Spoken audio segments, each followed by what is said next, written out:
Hi, everyone. I'm Maggie McGrath, editor of ForbesWomen. Donald Trump is the projected winner of the 2024 presidential election, and under a potential second Trump administration, women are worried about the future of reproductive health care and access to contraception. Joining us now is the co-founder of a company that provides emergency contraceptives to women. That company is Winx Health, and that co-founder is Cynthia Plotch. Cynthia, thank you so much for joining us from Philadelphia today. Yeah, thanks, Maggie. I am sad to be here under these conditions, but happy that we can be talking. But you, it sounds like, and your co-founder were preparing for this moment. Just to set the stage for folks watching, what exactly does Winx provide? So Winx provides vaginal and reproductive health products and education to women across the country. That includes a whole lot of different things like products for UTIs and yeast infections, but it also today notably includes access to Restart, which is our morning after pill. Morning after pill is sometimes also referred to as emergency contraception. Now, yesterday, 9 states voted on abortion ballot measures. There were 10 ballot measures in total that voters were considering. And when those ballot measures were announced, you guys had seen a surge in sales of the morning after pill. But talk to me about what you're seeing right now, today, the day after the election. Yeah, so we have seen in general, I mean, this isn't a surprise to you to hear, but women are smart and women are savvy.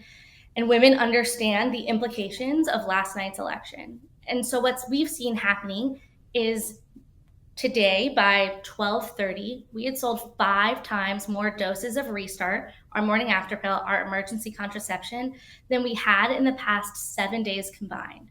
In just 12 hours, that means. And the majority of those sales were happening in bulk. Women are buying 4 packs, 8 packs of these products because they realize that under a Trump administration, access could look and likely will look really different to reproductive health. And so they're taking matters into their own hands. Talk to me about how you prepared for this surge, because a lot of times a consumer-facing company in a moment of virality can struggle to provide product to the people seeking that product. So were you ramping up and talking to your manufacturers ahead of yesterday? Yes, but to be honest, it starts for us so much further back than just having the right product on hand. For us, it really starts with education. Most women in the US think that the morning after pill is the same thing as the abortion pill, and that is not true. An abortion pill terminates pregnancy. The morning after pill, it's like a condom. It just prevents pregnancy before it actually happens. What that means is that most women who are living in states now with banned abortions think that they don't have access to this product. So when abortion bans actually initially went into effect, the leading brand here saw their sales decline by 60%. So yes, we absolutely are talking to our manufacturer. We talked to them 6 months ago, we talked to them 3 days ago, and we're talking to them today.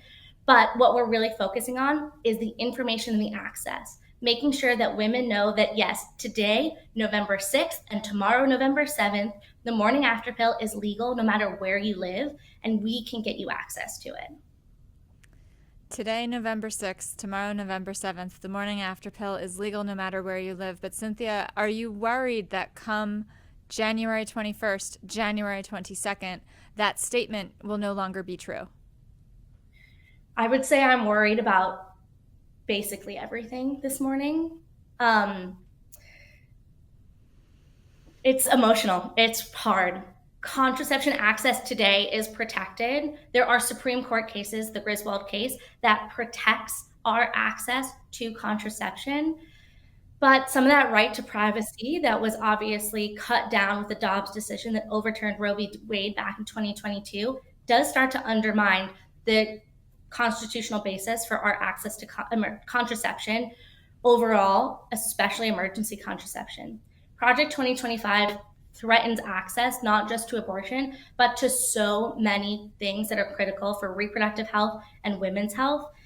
These things are so much bigger than my body and your daughter's body or your mom's body or whatever other woman that you might know.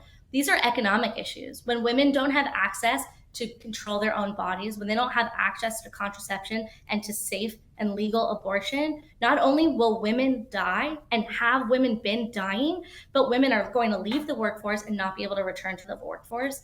This is an economic issue that will affect every single American.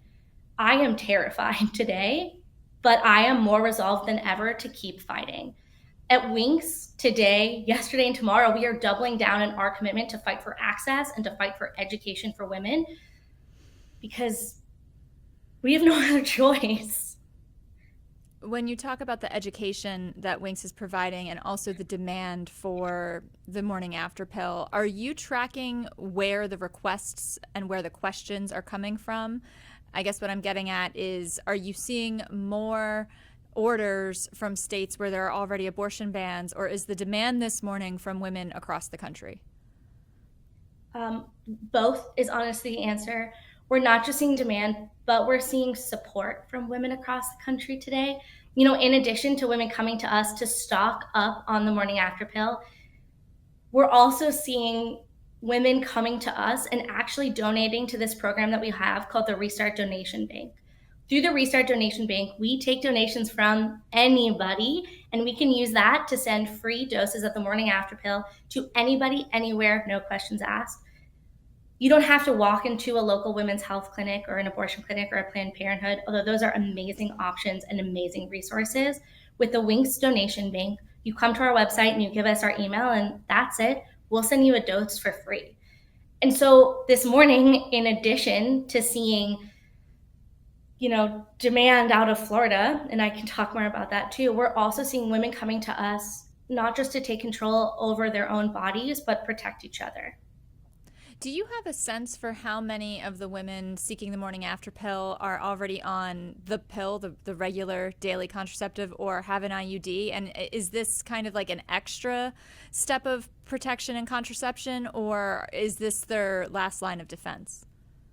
I would say it's both. I think for everybody, it's a last line of defense, right? But things happen, whether you're on a form of hormonal contraception like an IUD or the pill, whether you take a condom and use condoms and the condoms break, whether or not you have an experience that may or may not be consensual, things happen. And so I would say we've seen across the board, women are stocking up regardless of what they're using as contraception.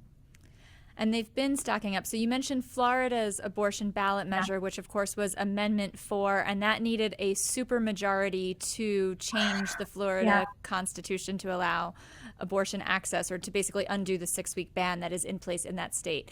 That measure failed. It got 57% of the vote, so a majority, just not a supermajority. So what are you hearing from women in what are you hearing from women in Florida, and what had you been hearing from women in Florida before Election Day? A lot of heartbreak this morning out of Florida for sure. You know, I think that 57% like ignites every piece of my body when I hear it, because 57% of people in Florida try to protect our access. And while last night was a terrible night for abortion rights in this country, I actually think last night was a great night for the fight. We proved last night in Florida specifically and around the country that abortion is an issue that matters. 2/3 of people in exit polls said that they believe that some form of access to abortion should be nationally enshrined. In Florida, 57, to your point, 57% of people voted in favor of removing the most restrictive abortion ban in the country, which is 28 points better than Kamala Harris did in the election. Abortion stands on its own. I think we learned last night that really loud voices can trance ours, and now our voice just needs to be a whole lot louder. Yeah. Yeah. The Florida thing is rough. I've seen a lot of folks online and in Florida who are upset about that result, because to your point, 57% is a large number. It's just not a supermajority. Turning our attention briefly to Missouri, I have friends texting me about the abortion ballot measure that passed there, and there's kind of a different story going on. Can you talk to me about maybe are we surprised? What happened in Missouri last night? Yeah, Missouri is maybe my favorite story from last night, because not only does Missouri help the women of Missouri, but Missouri helps women in that region where they can be a safe destination for access to abortion. We saw 51% of voters in Missouri come out in favor of removing the abortion ban that was on the books, which means Missouri flipped. They've protected women in a state where they weren't protected before. I think there's not a lot of lightness this morning, and Missouri is definitely a happy piece. So there's kind of a different picture state by state. How do you measure where the demand might come from in the future? How are you forecasting out over the next few months of supplying your customers with the morning after pill? I think we're ready for anything is honestly the answer. We have been able to work with our manufacturer to ensure that we have supply to meet whatever demand comes our way. The reality is that the morning after pill is not state by state. This access in general is a national issue. 50% of counties in the US don't have an OBGYN in them. I'm going to say that one again. That's awful. 50%, half of counties in America today do not have an OBGYN in them. We have women's health deserts and healthcare deserts across this country. In fact, 1 in 3 women are living in abortion care deserts today. So yes, what happened in Missouri is amazing, but there are women in Missouri that still don't have access to critical healthcare. And so we don't necessarily think regionally we're going to be where you are when you need us. Accessibility is a national issue, and education is more important than ever. So I would say, our big focus moving forward is, we're going to have the product on hand. We're going to make sure we have enough. We're going to ship it nationwide. We're going to ship it discreetly, and we're going to ship it without any judgment and full of support. But beyond that, we're going to hold your hand. We're going to educate you. We're going to work with our partners to let you know that we are here and they're here too. Now, when you talk about shipping pills, I know there's been a lot of litigation around the reproductive health care space in general, and the Supreme Court has at different times considered cases on whether or not to limit, in the case of the abortion pill mifepristone, limit the mailing of that pill. Are you worried that a similar court case could come down and affect your ability to restart the morning after pill? I would say I'm less worried. Yes, I am. I'm less worried about it being around shipping specifically than legislating it. The morning after pill has actually had restrictions on it in the past. It used to be available by prescription only, and then it moved over to the counter, but was only 18 plus. Today, any person, any age, any state, any gender can buy this product. I'm worried that those restrictions might come back into play under Project 2025 in a Trump administration. I think, mailing could be at risk. Delivery mechanisms could be at risk. We'll fight things on a state-by-state basis. This is not where we hoped we would be this morning. I hope that we would be waking up and talking to you about how under a Kamala Harris presidency, we would be fighting to expand access to what we're doing. And today we're talking about digging our heels in and fighting for it.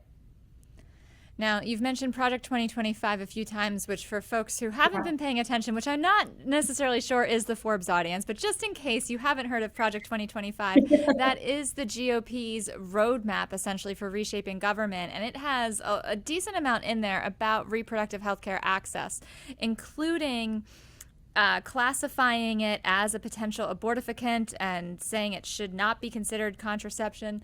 Donald Trump has attempted to distance himself from Project 2025. He has alleged that he has nothing to do with it.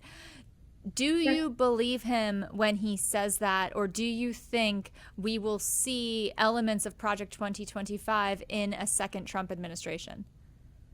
I would say what from the past 8 years of living through the United States in the world of Donald Trump would make me believe a word that he says.